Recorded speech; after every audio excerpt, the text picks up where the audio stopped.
Okay, here we go. Man,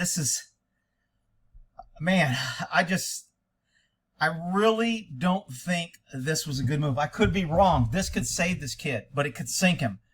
And the fact that he's going on a stand, being young, inexperienced, and you already know you have two unethical DAs, and with the internet, they're going to show pictures of him with gangbangers throwing I mean, if there's anything in this kid's life that he did wrong, all that removing mural stuff and volunteering to help, all that's going to be out the door. The sole purpose of the prosecution, when you put him on a stand, is to discredit, to get him to slip up, to badger, to confuse him, to make him look bad.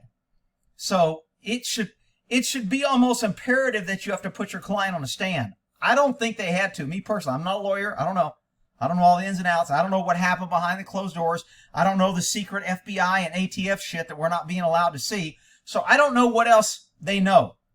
But I'm telling you, I think they were winning and they were ahead, and putting him on a stand is not going to help him. That's me. They may see it different. Whatever. Here we go. He's on a stand. We need to do something. Take about 5 minutes. Can you step out just into the library here for a sec? Anybody who wants to go upstairs may do so, but this will be less than 5 minutes, I'm expecting. I'm going to make this regular speed because I want to see Kyle's behaviors, etc. He's a critical witness. Waiting for the jury to leave. Okay, so did they not show him swearing in?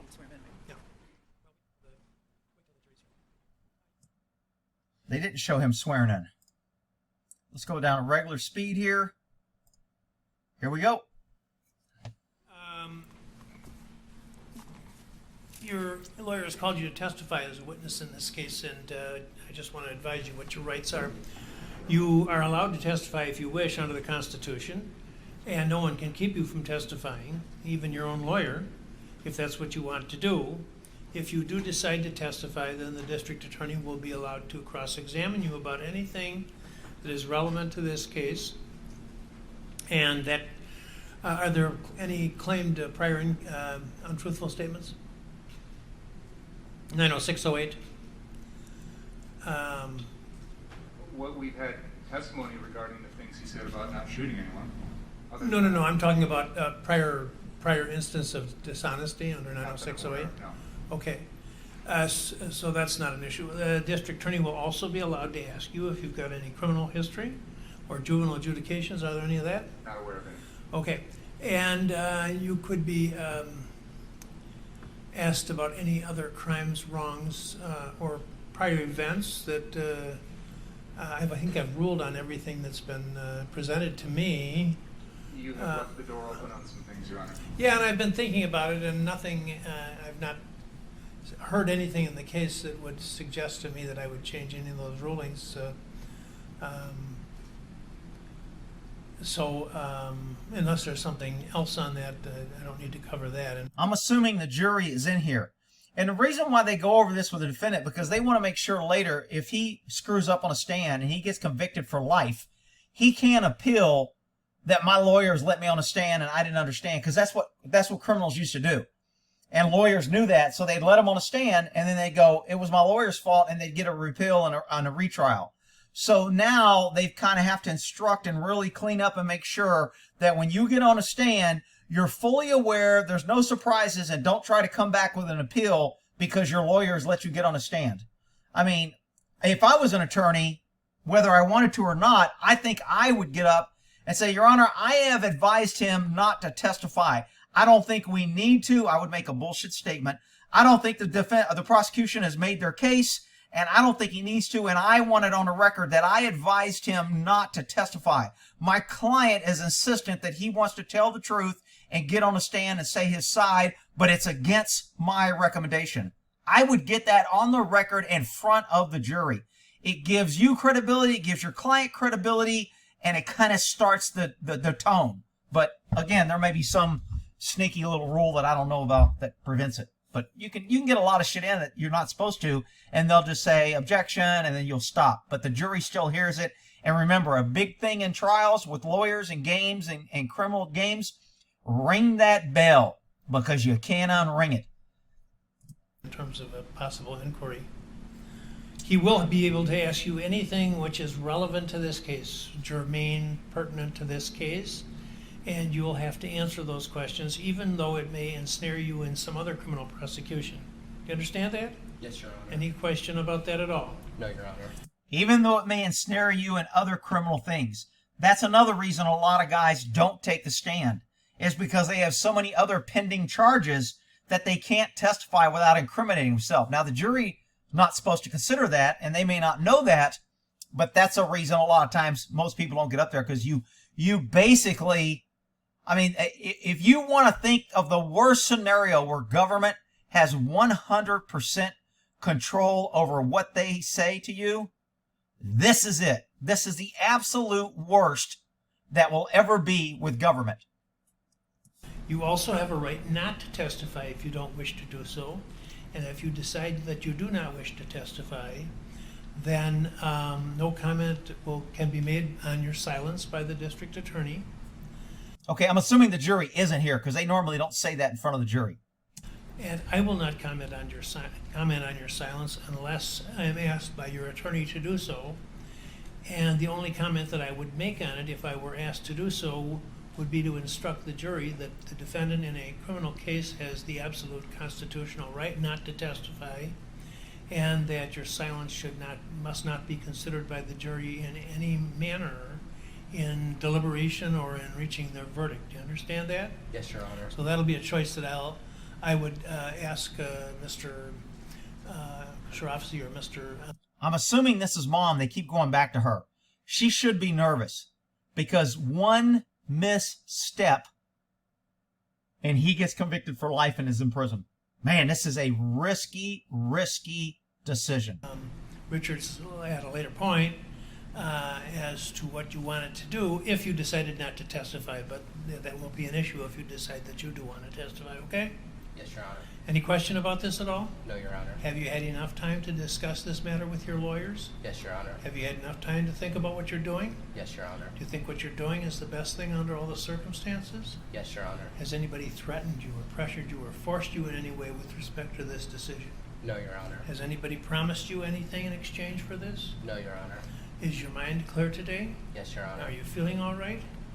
Yes, Your Honor. Have you had anything alcoholic to drink today? No, Your Honor. Have you had any drugs or controlled substances of any kind within the last 24 hours? No, Your Honor.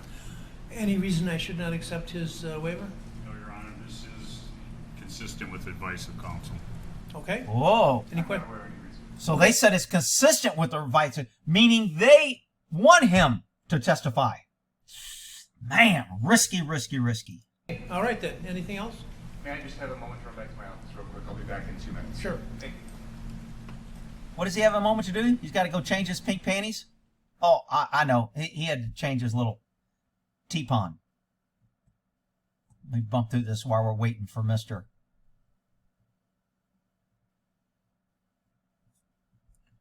Man, this is risky. I mean, I'm freaking nervous and sweating, and I'm not even on a stand or in a courtroom.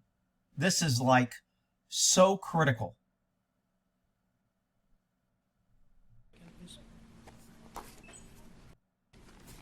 Here comes the jury.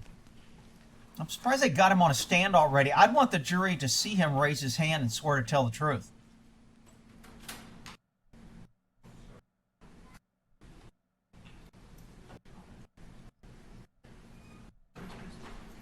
About to give this matter Ah. the truth, the whole truth, and There nothing you go. but the Sorry. truth, God. Yes. Rick, you don't know what you're talking about. Whatever. Shut up, freaking crybabies. Could you please state your name, spelling your last name for the record? Kyle Rittenhouse, Rittenhouse, Kyle, where do you reside? Walworth County, How old are you? 18. On August 25th of 2020, did you come to downtown Kenosha to look for trouble? No. Would you have shot Joseph Rosenbaum if he hadn't chased you trying to take your firearm? Objection, leading. That didn't take long.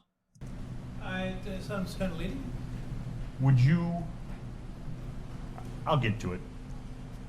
See, he got the question out, and the fact that the prosecution doesn't want him to answer, That's all right. It'll come out later than earlier, but you want the jury to hear this as many times as they can so they remember it. Are you a high school graduate? Yes. What high school? Penn Foster Online High School. Are you currently enrolled in any further studies? I'm a college student studying nursing at Arizona State University. Okay, so he seems very monotone and very stiff. Now, I understand why. His life's on there. The jury may interpret that as he's not being truthful, or he's trying to put on a show, or he's not being real. Now, I read one of the comments that he broke down on the stand, and I don't know if he does this doing this or doing the cross. Again, I'm watching this first time, but he seems a little monotone right now. Again, I understand that. His whole life's on the line. It's totally reasonable for me. But the jury may not see it that way. You never know. Who do you currently live with? My mom and 2 sisters. Directing your attention to August 25th of 2020, where did you reside? Antioch, Illinois. Do you remember the address? 286 Anita Terrace, apartment 104, Antioch, Illinois. And who did you live with there? My mother and 2 sisters. What's your father's name? Michael Rittenhouse. Back on August 25th of 2020, where did... Now, the prosecution or the defense here that's asking the questions to their client, they could say, I know it's hard to relax and I know a lot's online and you seem kind of stiff. Do you need a drink of water or I want you to relax and think about this? Or do you need a drink of water or anything? No, sir. He's nervous. But I would still say that again, you have to make these terms you're educating the jury with everything you say. did he reside? He lived in Kenosha, in the city of Kenosha, in the apartments behind the Pick and Save on 50th. On 50. Do you have any other family that's from Kenosha? Yes. What? My grandmother, my aunt, my uncle, and cousins all live in the city of Kenosha. Okay. There's been testimony in this trial about the firearm in question, which has been marked. States 28. You've seen that gun? Yes. Before August 25th of 2020, had that gun ever left the state of Wisconsin? No. Now, before this event happened on August 25th of 2020, did you have any hobbies? Yes. Tell the jury what you like to do. I was a swimmer. I enjoyed working. I was a lifeguard. Hanging out with friends. He's not looking at the jury at all. So he was briefed to stay, again, his testimony looks scripted. It looks rehearsed. It doesn't look natural. That's not how you impress somebody. The jury is getting their first time to ever hear a word from him. And he's, again, his attorney could brief him, even though he probably told him before he's nervous. When you explain this, excuse me, cop, when you explain this, Mr. Rittenhouse, would you mind looking at the jury so they can and explain to them? You can coach him. He's a young witness. Help him out, dude. Friends, going to the beach. Just normal teenage stuff. Were you a member of any groups, organized groups? Yes. What? I was a police explorer for Grays Lake Police Department, and I was a firefighter EMT cadet for Antioch Fire Department. Man, this guy sounds like a freaking radical, right-wing, crazy Black Lives Matter guy, man. No wonder he was at the riot. He's all kind of trouble. Did you have any training in life-saving, anything like that? Yes. What? I was a certified lifeguard. I am a certified lifeguard and swim instructor. I am certified in Stop the Bleed, CPR, AED, automatic external defibrillator, and basic life support. Okay. On August 25th of 2020, where were you employed? I was furloughed at the YMCA in Lindenhurst, Illinois, because of the COVID-19 pandemic, and I was working at the Recplex in Pleasant Prairie. Okay. Recplex here in Kenosha County? Yes. Now, on the night of the 24th, did you come to downtown Kenosha? Not downtown, but I came to Kenosha for work. Okay. And after your shift at work completed, where did you go? I went to Dominic Black's stepfather's house. I believe his name is Scott Dickhart. It's been a while since I've seen him. Okay. And who is Dominic Black in relationship to you?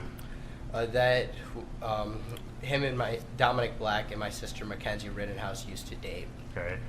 And on the night of the Oh, so that's the kid. See, we're tying things up. That's the kid that testified that he bought the gun and he did what they're kind of saying is straw purchase. I'm not sure it is because he never gave him possession of the gun. But he bought the gun with Kyle's money and he's no longer seeing his sister. And he was facing charges that they delayed when the when the DA put him on a stand and questioned him. They had charges hanging over his head. So that's the guy he's talking about if you've been watching the whole trial. 24th, were you aware of anything going on in Kenosha? I knew there was protests, demonstrations, and riots going on in the later evening. Okay. And how were you aware of that? I saw videos on social media, on Facebook live streams, TikTok of. I saw the Car Source lot being burned down. The Car Source 1, what we've been referring to. I saw a police officer get assaulted. He had a brick thrown at his head. And I saw the mattress store owner get knocked out, and I believe his jaw was broken and had to be wired shut or something. Okay, so this is good. He had prior knowledge of violence and people getting hurt, which would make it reasonable for him why he brought the gun, not because he wanted to shoot somebody. You notice that he's not taking notes too much. He has to listen to the testimony because when the defense puts on their client, the DA doesn't know until he goes on.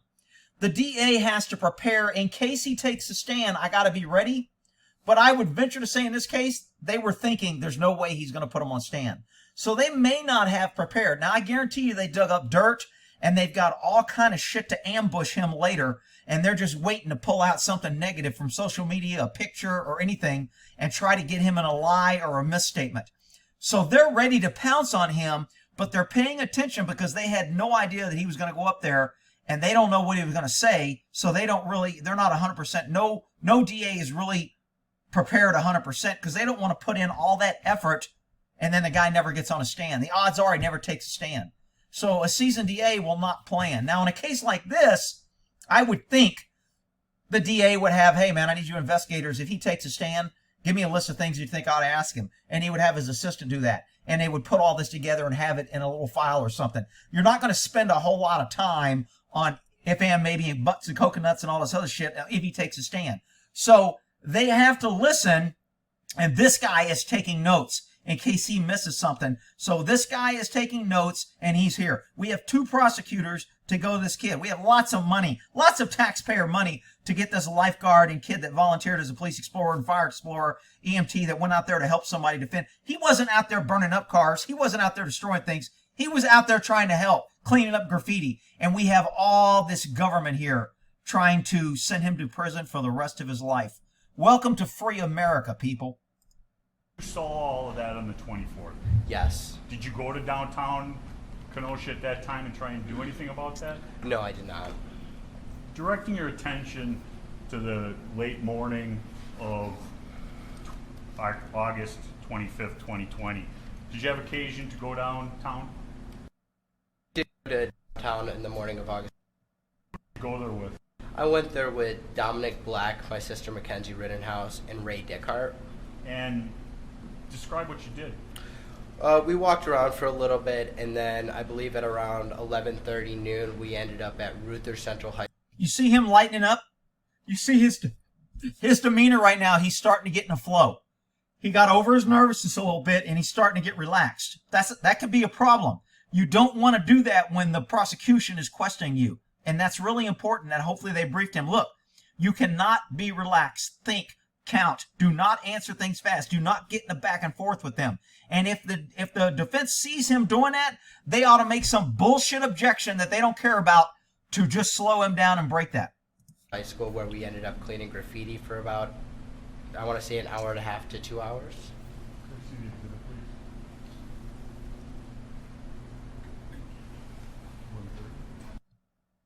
Yep. Could you describe what you see in that photo? Towards the left in the olive green shirt, that's me, and then to My left, that's Ray Dickard, and to my right, that's my sister Mackenzie Rittenhouse. And What are you doing there? we're cleaning graffiti off of Ruther Central High School. And were you getting paid to do this? No, I was not. And you see what the graffiti says? Yes. And you do what it said as you were cleaning it off? Yes. I won't repeat it. I didn't see what it said. Did I miss that? I wasn't looking at that. I was looking at him. Bitch. Fuck pigs. I can't really tell what it says. Something bitch. Olive Ruther Central High School. And see what the graffiti says? I won't repeat it. After you were done doing that, what did you do?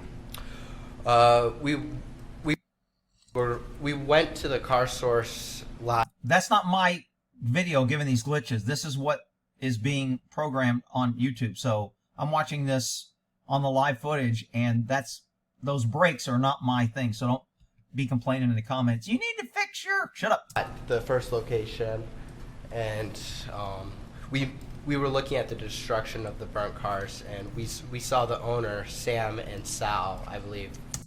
I was talking over his question. I'm sorry. I want to go back to that. I won't repeat it. After you were done doing that, what did you do? We went to the car source lot, the first location, and we were looking at the destruction of the burnt cars, and we saw the owner, Sam and Sal, I believe that's what they told us their names were. And you saw, when we say car source, the one that you met Sam and Sal at is what we've been referring to as car source number 1? Yes. And that's the one that they just played a video of all the burnt out cars? Yes. Did you have any discussions with Sam and Sal? Briefly, I offered my condolences, and I said if there's anything I can do, please reach out to me. He gave me his number. I gave him my number, and Who believes him over the dude that can't remember what freaking day it is? I mean, you would think that's an easy choice. I guarantee you there's someone on that jury that thinks the other guy is more credible than him. Guarantee it. And you were with Dominic Black at that time? I was. And your sister? Yes. And what did you do after that? After that, we walked back to, I believe, we parked our car by, you see the parking lot? Do you have the pointer up there? Yes. Somewhere over there. I can't see that far, I'm sorry. Which is at the corner, and you had Oh, freaking great. 8th Street, correct? Yes. Okay, you can put the pointer down. And whose car did you get there in? Dominic Black. The most important witness of the freaking Parking lot, trial. And we can videotape from the moon and not have any interruptions during the whole moon landing. How many years ago? 40, 50 years ago. We didn't have one interruption on a moon live feed. And we can't keep a freaking live feed. Are you kidding me? Black's stepfather's house again, and we hung out there for a little bit. Okay. And did you You're have killing me. that? Evening around 3:34, Nick Smith called me, and Dominic. And when he called you, what was the nature of the call? At first, Nick Smith wanted us to drive him to Chicago by O'Hare Airport, the suburbs of Chicago, because he wanted. That's good. He's very careful with his locations. He said Chicago, and then he corrected it one of the suburbs next to it, which means he's familiar with the area, but he's being specific. That's good. That gives him credibility. To buy a bulletproof vest, and Dominic said, okay, we'll drive him, and then he said, okay, I need you to pick me up at like 3:30, 4 o'clock. Okay. Did you go and pick him up eventually? Yes, we actually, before we picked him up, we went to Jelensky's. Okay. What did you do at Jelensky's? We bought, Dominic wanted me to buy 2 rifle slings. And did you? I did. One was for what? One was for my rifle, and the other one was for Dominic's rifle. Oh man, he said my rifle, which kind of means it was his, it belongs to him. I mean, that I don't know how else he would you know, if I was coaching him, I would have said, when I asked this question, say the 2 rifles that were carried, we had one for each. I wouldn't have had him admit that it was my rifle, even though the prosecution was probably going to get him to admit to it. Okay. And why did you care about your rifles that evening? The reason for the slings were just so it's like a retainer. So if I'm helping somebody with first aid, I can just like dangle my rifle behind me, and I don't have to worry about somebody just randomly going and picking it up off the ground, just as like an extra measure, so it won't be taken from the ground. And what time did you go to Jelensky's? I want to say about 2:30, but I don't know exactly for sure. Okay. When did you first have contact with Nick Smith? 3:30, 3:15. Okay. 3:15, 3:30. And was there any discussion regarding car source? See, and another way that the attorney can kind of clean that up, I don't like specific times when I testify, or if I'm questioning, if I were to be questioned, specific times they can say that it was wrong, and that's how the FBI sends people to prison all the time.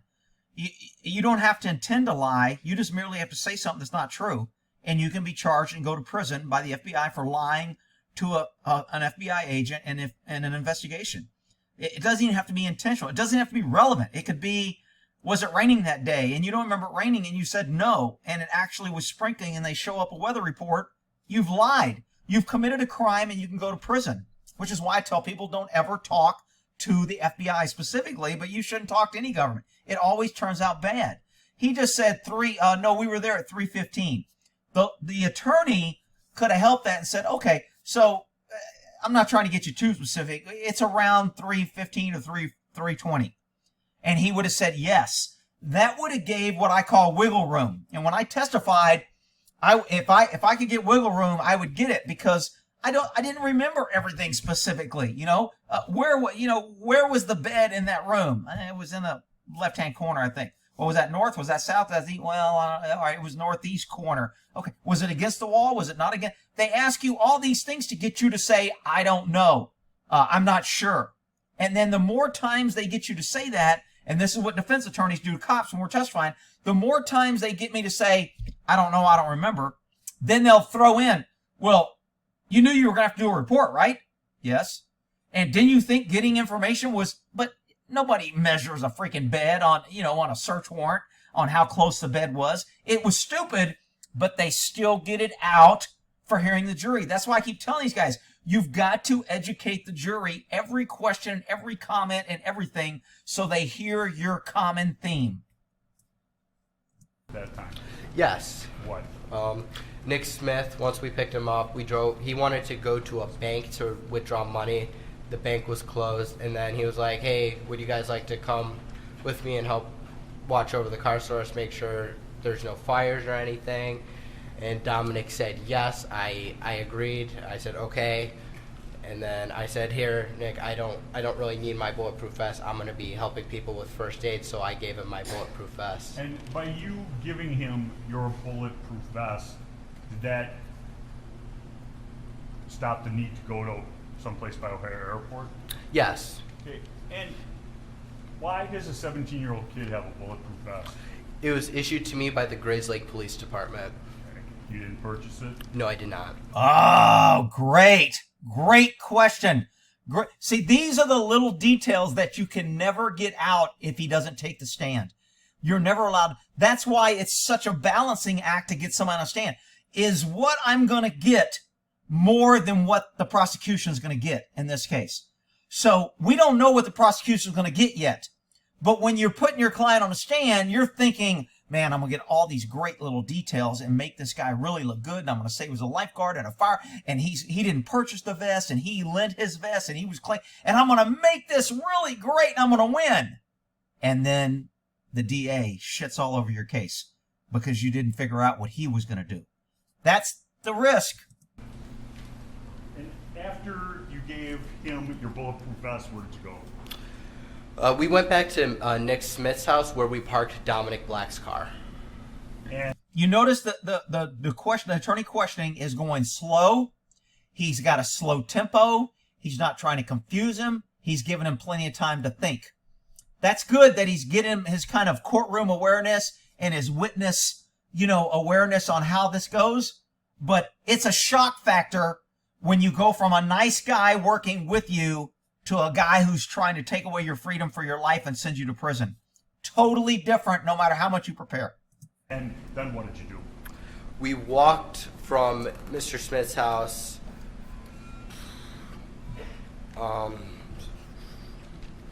Once we parked at Nick Smith's house, we walked from Nick Smith's house to the Car Source 1, cutting through the Ruther Central backside parking lot because Nick Smith lives on the same street of.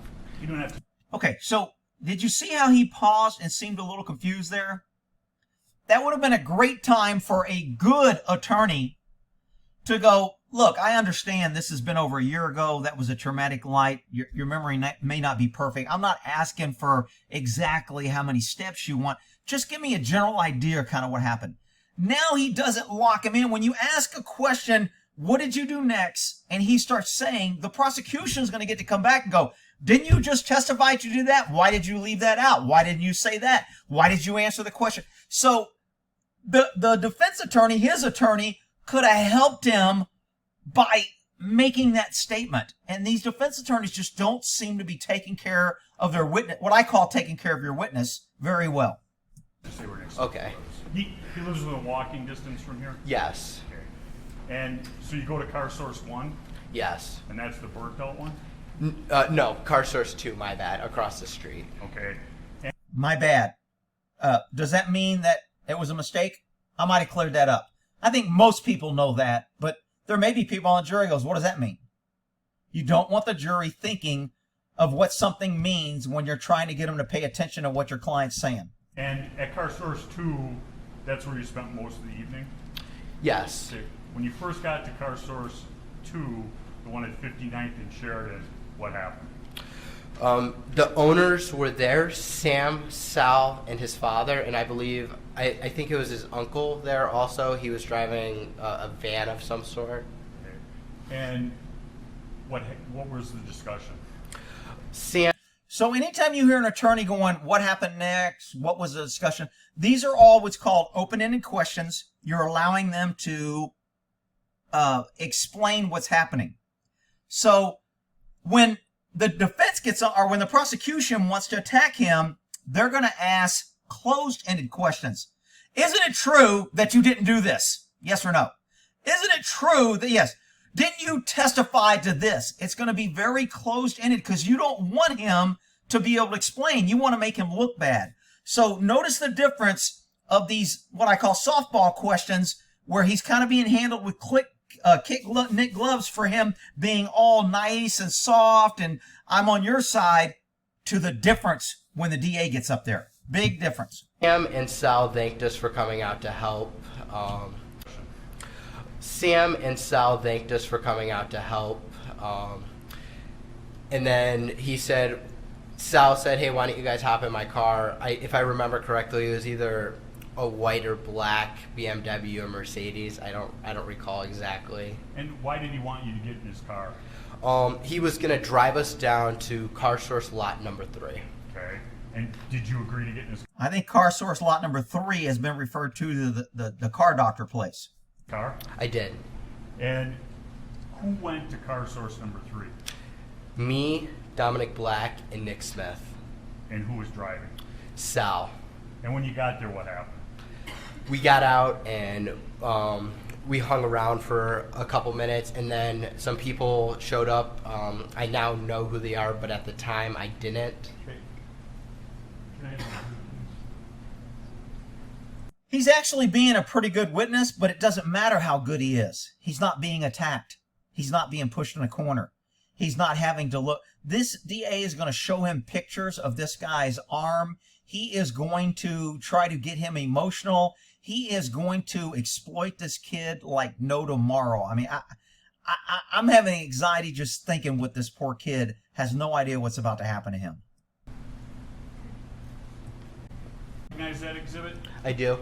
And can you, Your Honor, can you go up there, please, and point out, can you point out the people who you... Okay, so by getting your client to walk closer to the jury and point something out, they might attach or they might do it. Just like I talk about, the prosecution always gets to sit closer to the jury. That's not by accident. They design it that way. The closer proximity you are, they think you're on their team. You get to say things like, I'm for the people. I represent you. I'm the government. You pay. I'm on your side. I'm trying to get the bad people. Work with me. We're together. That's why the prosecution always sits next to the jury. They want that proximity connection. So by moving your client over there and having point, you're kind of getting, hopefully, a little bit of proximity connection is a word I just made up. I've never heard that before. But anyway. knew before that picture was taken and name them. Yes. This is...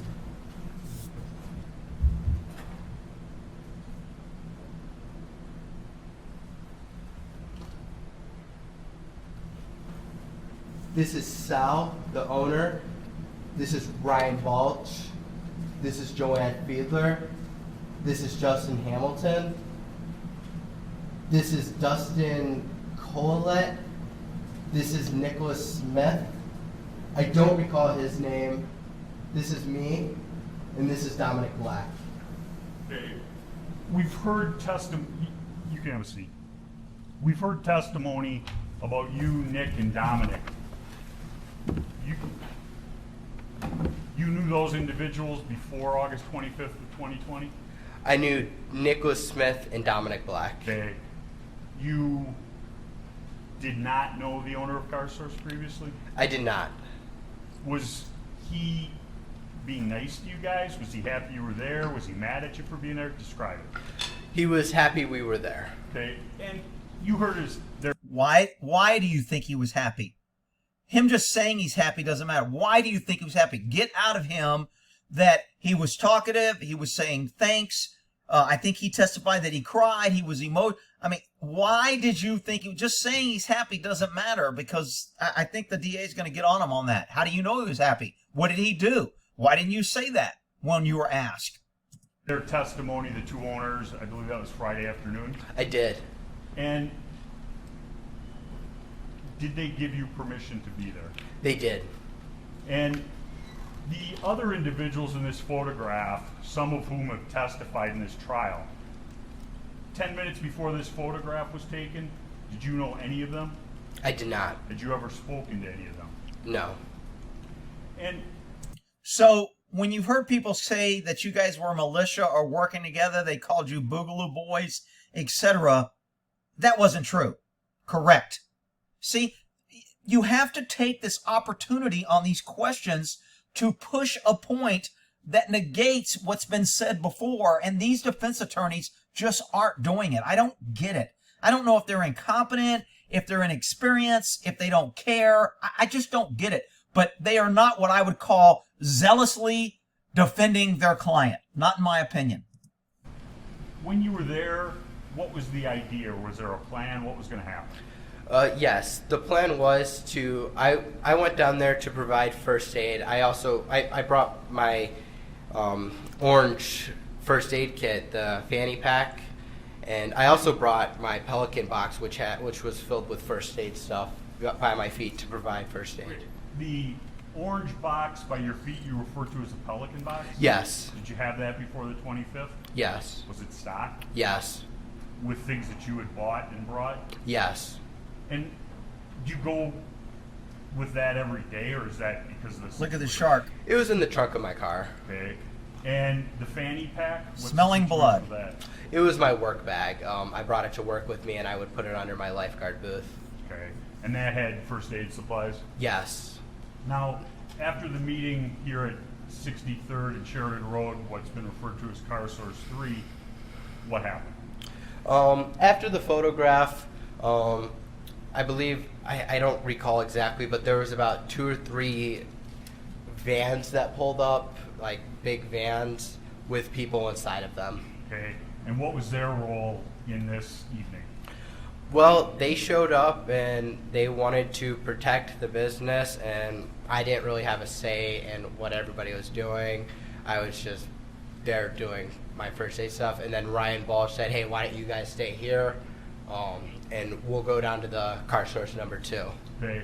And so the people, a group of people was going to stay at car source 3, and the people depicted in this photograph were going to go where?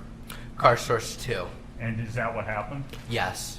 And so at that point then, Sam and Sal had coverage, for lack of a better word, at both of their businesses to protect the property, correct? Yes. So you get down to car source 2, did all of these people go there?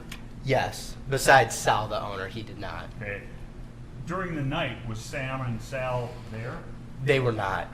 They left you guys there. Yes. I believe Nick Smith was in contact with them throughout the night. I'm not certain, but I believe they were. And They're going to probably ask him, why do you believe that? They probably wrote that down because he said that. Why do you believe that? Well, so you really have no firsthand knowledge that they were or that they ever gave you permission, do you? Those are the kind of questions that are going to be coming at this kid. you get down there, were you able to get in and out of the business? Yes. How? Sal, the owner, actually gave Nick Smith a set of keys. Did you personally see that? I did. Did he give you any other direction regarding any equipment or anything like that? He let us know where, like, the power washers and the fire. I think there was a single fire extinguisher in the building and some hoses, the hose hookups, just in case there was any fires we needed to put out at the lot. Anything else about the roof? He showed I believe it was Dominic Black and Nick Smith, the two ladders that were there to get up on the roof. Okay. And did you guys use those ladders?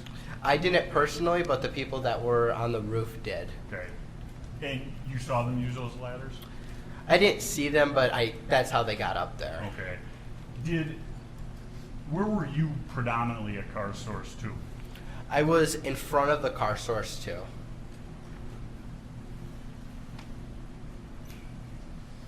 Now, during the night at Car Source 2, did you stay there the whole time? No. Time. When you would leave Car Source 2,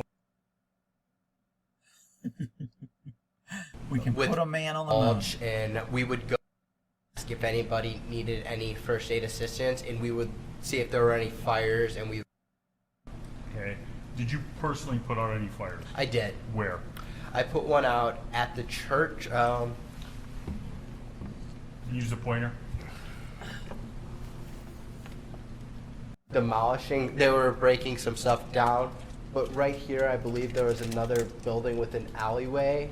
It was either right here or right here. I don't remember fully, but there was a fire down the alleyway where they were trying to set the building and church on fire, and me and Mr. Balch, and I believe somebody else was with us.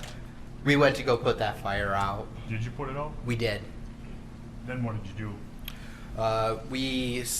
Around that time, we saw Ruther Central High School on fire, the front doors, and we were walking north down Sheridan Road to go put the fire out, and then somebody else put the fire out before we got to Ruther And when Central you High say School. the front, is that right here on Okay, so he kind of interrupted. I'm surprised the court reporter go, let him finish his statement.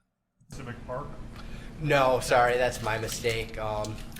You're walking north on Sheridan. It's the side of the building on Sheridan Road, towards the left when you're walking north. In the general area where you had tried to help remove graffiti earlier? Yes, in that photo to the right. Okay. And during the evening, was there any friction between your group and protesters / rioters? No. The only type of stuff that happened was the person that attacked me first threatened to kill me twice. Okay. And the person who threatened to kill you, we now know was Mr. Rosenbaum, correct? Yes.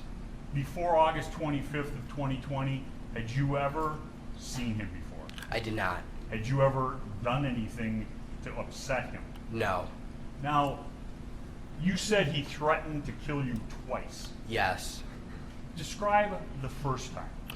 The first time was me and Ryan Balch were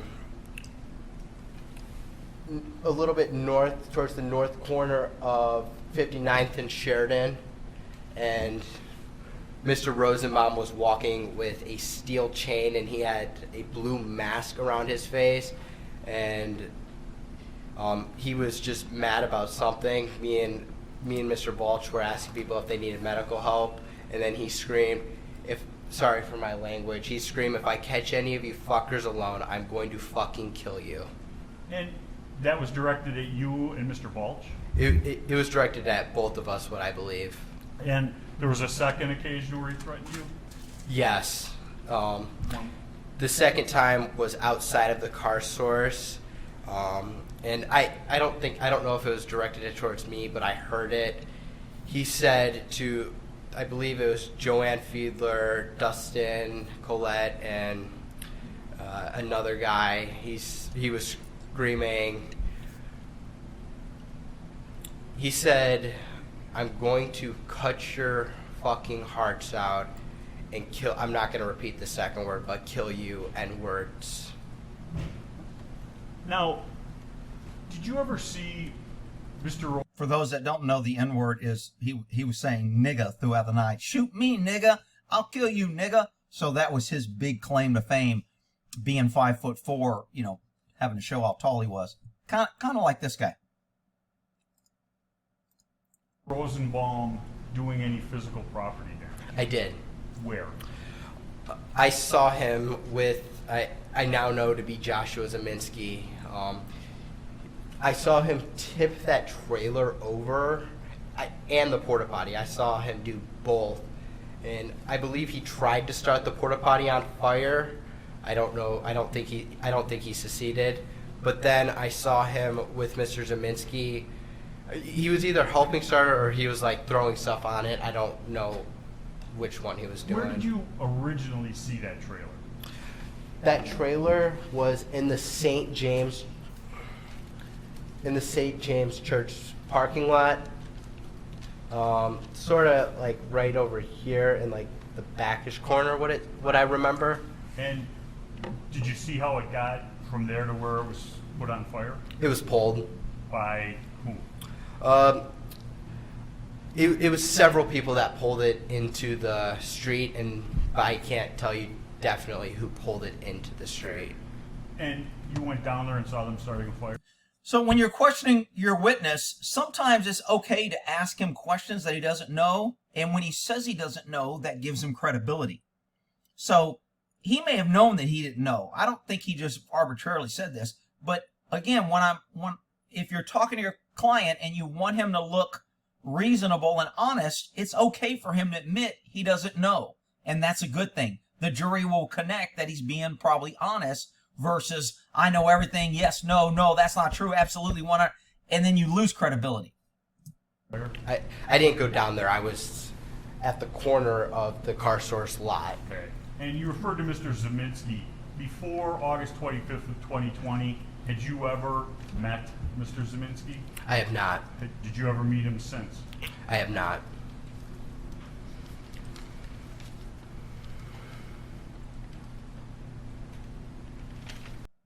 Of his body clothed or unclothed? You first saw Mr. Rosenbaum, was his top half of his body clothed or unclothed? He was clothed with a blue mask the first time I saw him. Yeah, blue mask. And what color was his shirt, if you remember? A dark red-ish color. When he says a blue mask, that implies a COVID mask. I would ask him, when you say blue mask, are you describing the pictures we've seen with the blue bandana, like in the Old West they used to wear when they were robbing things? And they would object. Objection, all right, the blue bandana. Was he wearing like a blue bandana, not like a COVID mask? And he would say yes. But see, he let him say a blue mask, and everybody on the jury may be thinking, oh, he's wearing a COVID mask. He couldn't have been that bad of a guy. Now, did you provide medical help to anyone? I did. Describe a couple of those occasions? I thought he already said that. Maybe maybe I've heard it from different testimony. I thought he already said he helped a couple people. The first time I provided medical help to someone was this lady. I think she sprained her ankle or twisted. Oh, that's what I heard. Someone else said, oh, the lady testified that he did do that. He didn't. Sorry. I don't know exactly. I'm not an expert on x-rays, or I wouldn't know. She hurt her ankle and she was being carried by two gentlemen. And I said, hey, before that I was just, but I was like, hey, do you need help? And she said yes. And I said, okay, let's go into the car source where I was. And I wrapped her ankle, and then she went on her way. And I let her know there was a hospital. I want to say southbound Sheridan, across the street from car source 3. Hospital was over there, and she should go get it. Anybody else? Yes. What? Somebody threw a chemical bomb. Actually, right after I heard, I'm going to cut your hearts out from Mr. Rosenbaum. I don't know who threw it, but somebody threw a chemical bomb, and Ryan Balch had some effects of it, so I helped Mr. Balch with being able to breathe, and I helped flush his eyes out and had him drink some water. Okay. You, I don't remember Balch testifying that he helped him wash his eyes. If you knew that, that would have probably been nice to have him do that. Maybe I missed it, but I don't remember him testifying to that. in the answer to the question just before, you said something about being pepper sprayed. I did. And where did that happen? That happened at the car source, right? I believe it's Was that the first time or the second time? Because the cops pepper sprayed you one other time. the first time a big crowd of people were over there. I was pepper sprayed by somebody that was in the crowd. I don't know why, but I was pepper sprayed. Did you do anything in retaliation? I did not. Now, directing your attention to later in the evening, did there come an occasion where you had contact with Mr. McGinnis? There was. And before this evening, August 25th, 2020, did you ever met or spoke to Mr. McGinnis? I have not. And you and Mr. McGinnis and Mr. Balch go someplace? Yes. And describe that. I get done with my interview with Mr. McGinnis and I ask him, Mr. McGinnis, no, I don't ask him. I said, if you want to come with us, that's fine, to document and film me and Ryan helping people. And he said, yeah, sure. And he followed behind us. And in that tape from Mr. McGinnis, there's talk about you being an EMT, correct? Yes. Are you an EMT? I am not. You have first aid and other training. I do. And See, again, he needs to clean that up. So when you said EMT, you were just referring to that as a name because it was commonly recognized by most people as having some sort of medical training, which you did have. You weren't trying to pass yourself off as a certified EMT, were you? Isn't that, I mean, it's just so simple to me to clean this up for the jury so they understand it. And the defense is just kind of like clueless, it seems like. I mean, what the hell? you go to south on Sheridan Road. Correct. You cross 60th and Sheridan Road. I believe we stayed just to the right going south on Sheridan Road. And eventually you cross Sheridan Road. Eventually. And were the Bearcats there yet? No. I don't remember. Just say I don't remember. I'm not sure. Yes, they were. Okay. Had they set up a line to stop people that you were aware of? Not that I was aware of. I just know they were parked right there and people were throwing rocks at them. Okay. Did anybody tell you not to cross that line? You wouldn't be able to go back? Not until later in the evening. Okay. You cross that line, and where do you go? We continue. So he just kind of opened the door for something that the prosecution would get on. You answered that not that time. Later, you were told not to cross, and you went anyway. Why? See, he just opened the door for something and gave a little leeway. Did the prosecution catch it? I don't know. Straight straight in a southerly direction down Sheridan Road. Okay, were you going any place in particular? No, we were just going to see if anybody needed medical help, and I looked at a guy's shoulder on the way there. Okay, and you finished with the guy's shoulder, and you continue on, and what happens? I continue walking in a southerly direction down Sheridan Road, and then as I'm walking, I believe you guys have been referring to him as Yellow Pants. He said he said something to me. I believe it was, you were the one that pointed your rifle at me with the laser pointed at me. I believe that's what I heard. Or words to that effect. Help him out. He said something or words to that effect. Would that be correct? Yes. And I didn't. That's the first time I saw him that night, so I was confused. So I said, Did you even have a laser to point at anybody? Hopefully that comes next. I did, and then I continued to walk away. And was the did an admission that you did it, or more of a statement with a question? It was a sarcastic remark. Okay. Did you engage with him any further? No. And from there, where do you go? Why didn't he ask him if he had a freaking laser? I still don't know if he had. I've been hearing about this damn laser and laser pointing this whole trial. Here's your chance to say he didn't have a freaking laser. I'm assuming he has a laser now. And if I'm on the jury, I'm assuming he has a laser. Why didn't you clear that up, dude? Come on. There I continue walking in a southerly direction, merging towards the middle of Sheridan Road. Okay, at that point, you become aware of anything? In about as I'm walking, I start to look because I realize Mr. Balch is not with me anymore. Okay, did you continue on your way down Sheridan Road without Mr. Balch? No, I actually went to go look for Mr. Balch in the Ultimate gas station parking lot. Okay, when you went to the Ultimate gas station parking lot, describe what was going on there. There were a lot of people there.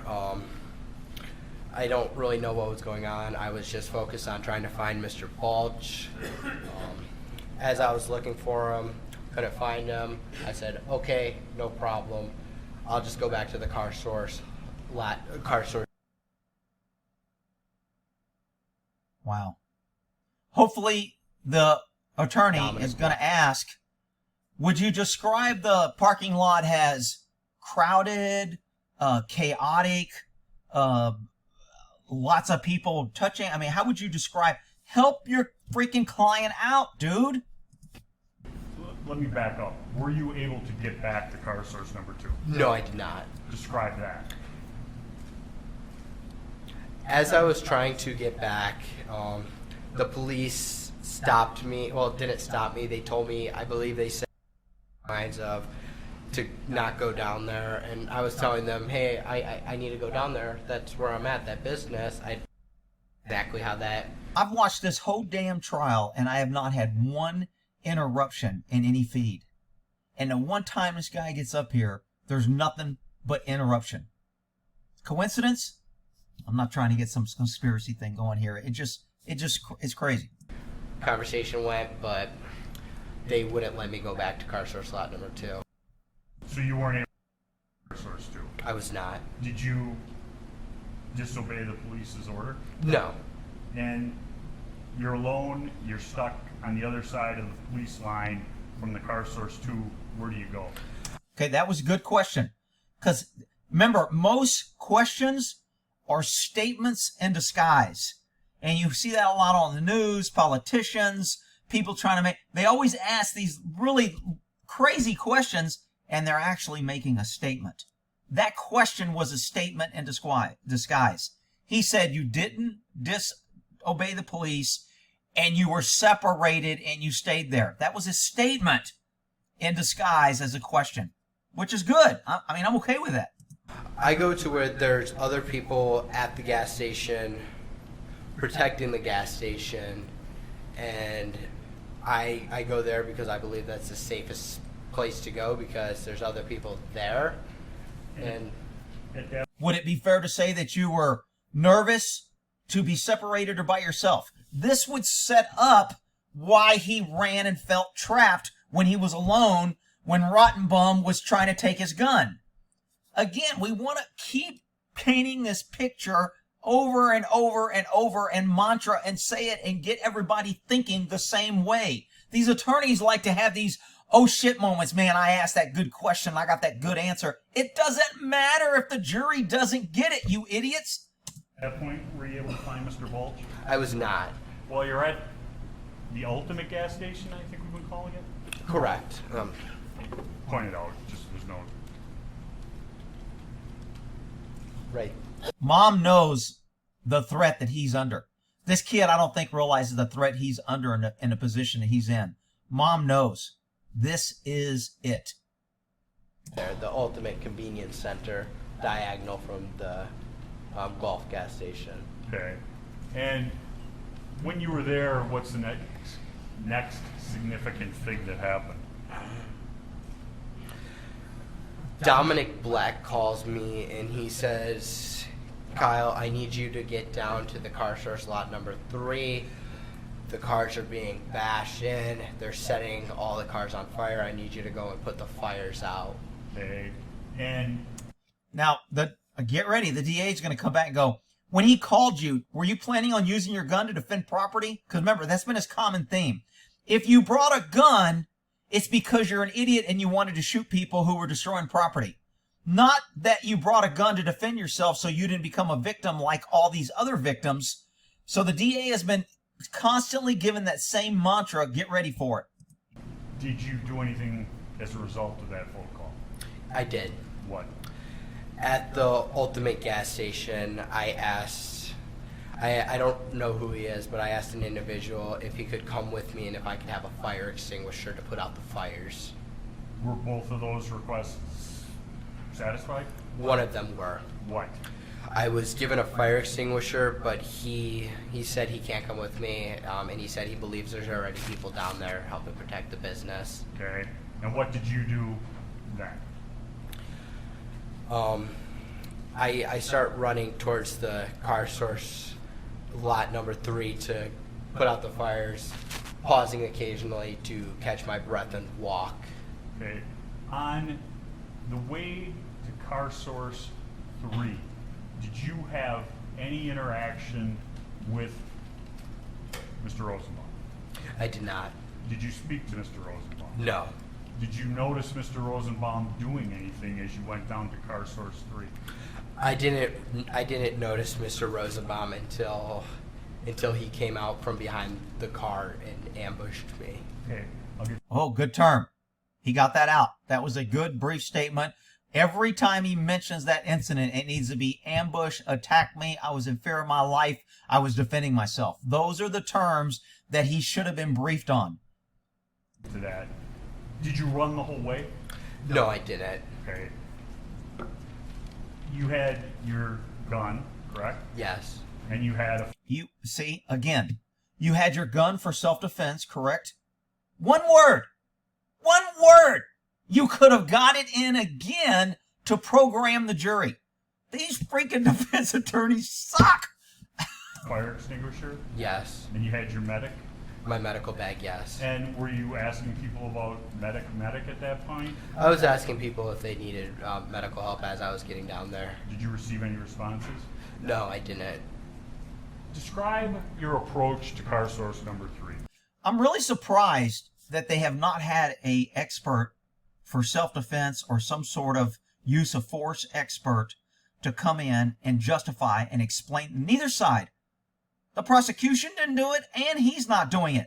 To say, what is self-defense? What's the difference between taking a life intentionally and not intentionally? What would justify self-defense? Would getting hit in the head justify? Would being attacked? Would somebody trying to kick you in the head while you're on the ground when multiple people are attacking you? I mean, any expert or any qualified person for use of force would be a huge issue on Absolutely, that's a self-defense. His life was in danger. He could have got a broken neck. If they got his gun, they could have took it away and killed him. This is the same training we give police officers. Never give up your gun. Never get caught on the ground. You don't have to wait for someone to shoot you in order to defend yourself. Your life needs to be in jeopardy. When you act, it is in the mind of yourself. The fear, is it reasonable? None of that was ever said in any testimony that I watched. None.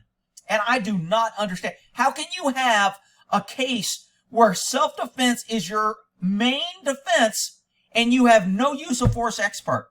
And normally you call your client last. So I don't think he's got any more witnesses. I think they're going to rest after this. I could be wrong. Oh shit, I'm at an hour and 5 minutes. We'll come back and I'll make part 2. Or actually it'll be part 3 for today, but it'll be part 2 of his testimony.